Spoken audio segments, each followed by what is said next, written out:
Shalom, selamat pagi Bapak Ibu, saudara-saudari sekalian. Hari ini Kamis 21 Agustus 2025.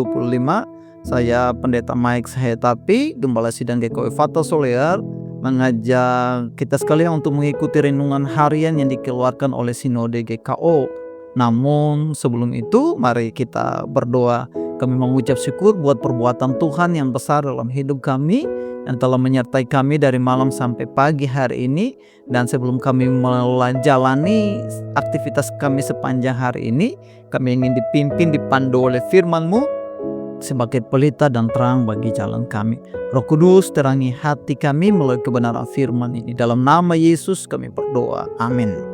Renungan pagi hari ini terambil dari kitab Mazmur pasal 111 ayatnya yang ke-6 dengan tema kemenangan dan warisan dari tangan Tuhan. Demikian firman Tuhan. Kepada umatnya ia menyatakan perbuatan-perbuatannya yang penuh kuasa, dengan memberikan kepada mereka milik pusaka bangsa-bangsa. Secara khusus ayat ini berbicara tentang pengalaman Israel, bagaimana Allah menyatakan perbuatan-perbuatannya yang besar kepada Israel, mulai dari Allah membawa mereka keluar dari Mesir sampai memberikan milik pusaka bangsa-bangsa, yaitu tanah Kanaan, untuk menjadi milik pusaka mereka. Dari bacaan ini ada 4 bagian penting yang ingin saya bagikan buat kita. Yang pertama, kemenangan dan warisan dari tangan Tuhan itu diberikan hanya kepada umatnya. Ayat 6 berkata kepada umatnya. Itu berarti bahwa seseorang akan mengalami kemenangan atau menerima warisan daripada Tuhan ketika orang itu betul-betul menjadi umatnya, menjadi miliknya. Dan itulah yang dinyatakan Allah kepada Israel. Aku akan menjadi Allahmu dan kamu akan menjadi umatku. Dan ketika Israel bersedia menjadi umatnya, maka Allah memberikan kemenangan, dan kita bisa melihat dalam perjalanan mereka mengalami kemenangan demi kemenangan dalam peperangan melawan bangsa-bangsa. Hal yang sama juga akan terjadi dalam hidup kita. Ketika kita betul sungguh-sungguh menjadi umatnya dan Kristus menjadi Allah kita, maka kita akan mengalami kemenangan dan juga menerima warisan dari tangan Tuhan. Yang kedua, kemenangan dan warisan dari tangan Tuhan itu Allah nyatakan melalui perbuatan-perbuatannya. Perbuatan-perbuatan apakah yang Allah nyatakan kepada bangsa Israel?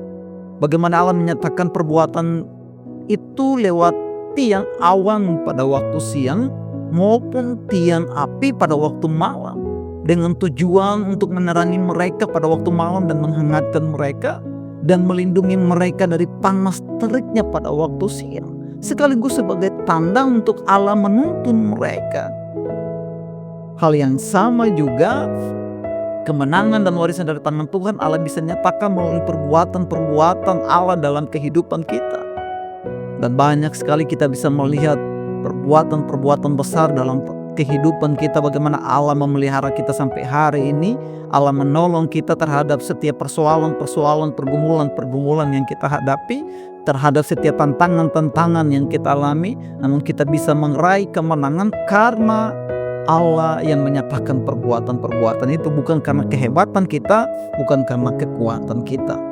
Dan perbuatan-perbuatan itu bukan hanya perbuatan-perbuatan biasa, tetapi ayat itu menyatakan perbuatan-perbuatan yang penuh kuasa. Pengalaman Israel bagaimana mereka melihat perbuatan-perbuatan Allah yang besar, yang penuh kuasa itu. Dimulai dengan Allah membelah laut Teberau, membelah sungai Yordan, memberikan mereka mana dari sorgawi, memberikan mereka air dari batu karang. Bagaimana mereka melihat kuasa Tuhan yang besar menyertai mereka dalam perjalanan mereka untuk merebut milik dari bangsa-bangsa untuk menjadi milik pusaka mereka, yaitu tanah Kanaan. Hal yang sama juga Allah ingin nyatakan dalam kehidupan kita. Bahkan kita bisa menyaksikan sampai hari ini bagaimana perbuatan Allah yang penuh kuasa itu memberikan nafas hidup kepada kita sampai hari ini, menyertai kita dalam perjalanan-perjalanan kita, memampukan kita ketika kita menghadapi berbagai tantangan, memberikan kita pengharapan ketika kita berada dalam putus asa, ketika kita lemah, Dia memberikan kita kekuatan baru, bahkan ketika kita jatuh sekalipun kekuatan kuasanya itu mengangkat kita sehingga kita tetap berdiri sampai hari ini. Karena kita adalah umat-Nya. Dan yang keempat, kemenangan dan warisan dari tangan Tuhan itu diberikan kepada mereka menjadi milik pusaka bangsa-bangsa. Israel tidak memiliki apa-apa. Allah menjanjikan untuk memberikan milik pusaka, yaitu tanah Kanaan, yang pada dasarnya daerah itu masih dikuasai oleh bangsa-bangsa. Tetapi bagaimana Allah menyatakan kuasanya, perbuatannya, sehingga ketika mereka menjalani menghadapi bangsa-bangsa, mereka mengalahkan bangsa-bangsa itu sampai merebut tanah Kanaan itu menjadi milik pusakanya Israel. Nah, Allah juga memberikan milik pusaka bagi kita. Apa itu? Yaitu kerajaan sorga.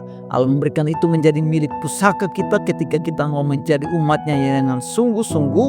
Ketika kita setia hidup dalam ketaatan, maka Allah akan menyatakan perbuatan, menuntun kita dengan kuasanya, dan memberikan kemuliaannya, sorganya menjadi milik pusaka bagi saudara dan saya, asalkan kita betul-betul mau setia menjadi umat-Nya dan tetap percaya Kristus sebagai Allah kita untuk menuntun kehidupan kita. Teruslah menjadi umat-Nya yang setia dan taat kepada Tuhan, maka Ia akan menyatakan perbuatannya yang besar, yang penuh kuasa, dan memberikan milik pusaka bagi kita. Mari kita berdoa. Kami mengucap syukur buat kebenaran firman Tuhan yang meneguhkan kami bahwa sesungguhnya ketika kami bersedia menjadi umat-Nya dalam ketaatan dan kesetiaan, maka kami akan melihat perbuatan Allah yang besar, kuasa Tuhan yang dahsyat dan ajaib, dan milik pusaka akan menjadi milik kami ketika kami hidup taat di hadapan Tuhan. Dalam nama Kristus Tuhan tuntun kami sepanjang hari ini. Amin. Demikianlah renungan singkat pagi hari ini. Tuhan Yesus memberkati kita sekalian. Shalom.